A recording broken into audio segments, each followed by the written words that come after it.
Seorang tokoh muda NU meminta Taufik Assegaf selaku Ketua Robitoh Alawiyah, yaitu satu organisasi yang menaungi Habib-Habib di Indonesia, Taufik Assegaf, agar dengan tegas menertibkan Habib-Habib yang kalau berceramah seenak duburnya. Contohnya menghina Kiai Pribumi, mencaci maki, memfitnah, memprovokasi, menghujat pejabat-pejabat tinggi pemerintah dan bermulut sampah lainnya. Ceramah-ceramah seperti ini jelas sangat tidak cocok dilakukan di Indonesia. Karena budaya orang pribumi Indonesia sangat santun, penuh toleransi, sehingga ceramah seperti itu sangatlah mengganggu telinga orang-orang pribumi Indonesia. Ceramah seperti itu sangat cocok bila dilakukan di Yaman yang masyarakatnya tidak mengenal budaya sopan santun. Supaya tidak dianggap fitnah, ayo kita tonton video berikut.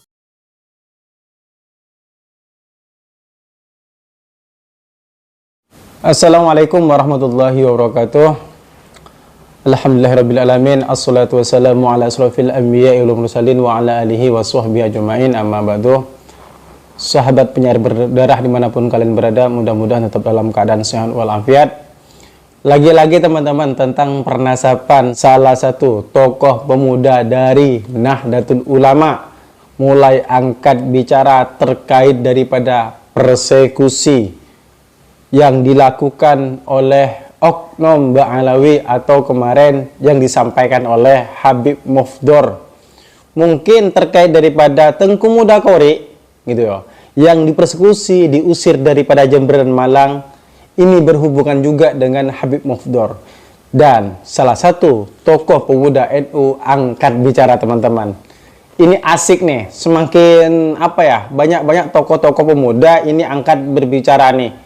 Artinya memberikan kontribusi juga nih terkait daripada permasalahan nasab yang lagi panas gitu ya. Coba kita dengarkan langsung nih teman-teman ya. Ini videonya nih. Bahwa ya ini patut disayangkan menurut saya, karena persekusi yang seperti ini sebetulnya bukan hal baru yang terjadi di Indonesia. Dan saya kira sangat disayangkan kenapa ketika perdebatan ilmiah atau kajian-kajian kitab-kitab ilmu pengetahuan ternyata mulai direspon dengan cara-cara yang tidak arif dan tidak bijak, saya kira. Dan ini saya menyatakan sumber persekusi atau tindakan-tindakan yang menurut saya tidak bijak dan tidak arif ini pasti muncul karena memang tokoh-tokoh yang merasa tanda petik dirugikan oleh perdebatan atau tentang kajian nasab gitu. Nah, karena itu patut disayangkan, dan saya kira pemerintah atau negara perlu mempersiapkan tindakan-tindakan, menurut saya tindakan hukum ya, karena tindakan persekusi itu pasti melanggar kitab KUHP, terutama pasal 335 sampai 337 itu jelas mengatakan barang siapa yang melakukan tindakan melawan hukum, melakukan tindakan kesewenang-wenangan yang mengancam eksistensi orang yang dilakukan oleh baik individu maupun secara kolektif terhadap individu atau kolektif lain, saya kira itu bertentangan dengan undang-undang, dan karena itu saya kira harus diproses secara hukum ya. Yang kedua, saya kira ini berkaitan dengan tentu saja perdebatan yang selama ini muncul. Sejak awal saya sampaikan bahwa teman-teman Ba'alawi, teman-teman habaib yang merasa tidak enak dengan hasil kajian Kiai Imad dan kiai-kiai yang lain perlu melakukan bantahan dengan cara yang arif, dengan cara yang bijak. Sejak awal kita kasih solusi. Pertama, saya kira harus membantah atau kemudian memansuh kajian-kajian yang selama ini muncul itu dengan kajian ilmu pengetahuan. Dalam hari ini kitab-kitab yang mereka miliki. Saya kok yakin teman-teman Ba'alawi, teman-teman habaib itu banyak yang alim, banyak yang kemudian bisa mempresentasikan kitab-kitab yang menurut mereka itu bisa membantah atau kemudian bisa memperdebatkan kajian-kajian atau postulat-postulat yang dilakukan oleh Kiai Imad. Harapan kita begitu, Pak. Karena itu jangan kemudian mengambil jalan pintas ya. Kalaupun kemudian tidak mampu atau tidak bisa mengkaji secara ilmiah tentang postulat-postulat yang dimunculkan atau yang dihadirkan oleh Kiai Imad, ya sudah ke SDNA. Dan saya kira cara-cara itu jauh lebih elegan ketimbang kemudian mohon maaf mengompori atau memprovokasi umatnya.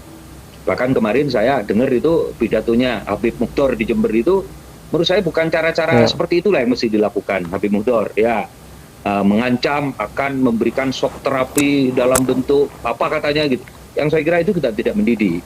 Nah karena tingkat itu saya tinggi kira, tingkat tinggi ya. apa shock terapi tingkat tinggi, saya nggak ngerti shock terapi tingkat tinggi itu maksudnya apa. Tetapi analisis saya, shock terapi tingkat tinggi itu bukan cara-cara ilmiah, bukan cara-cara yang islami ya. Dan saya kira cara-cara itu kuno lah, jangan dilakukan di Indonesia yang sekarang umat sudah mulai cerdas, umat sudah mulai paham tentang bagaimana cara menyikapi dan melakukan tindakan atas kajian-kajian ilmiah. Betul. Nah makanya apa yang disampaikan oleh Habib Mukhtar, saya kira sama sekali tidak mendidik, dan sama sekali itu bukan cara-cara ulama, bukan cara-cara orang yang berilmu dengan cara memprovokasi atau manas-manasi umat atau muhibbin seperti itu. Ya, saya yakin kok kalau kemudian tidak ada ceramah seperti itu, pidato seperti itu, saya kira umat diam. Saya kira umat menyikapi secara bijak, secara arif. Jadi jangan dikompor-komporin seperti itu. Ya. Yang ketiga menurut saya, Pak Yusufbar dan teman-teman sekalian, bahwa sebetulnya apa yang ditukan kepada Sayyid Qori tentang provokasi, sebetulnya kita tidak memprovokasi, Pak. Kajian ilmiah itu sah, Pak, dan hasil intelektual itu sah, Pak, bukan provokasi.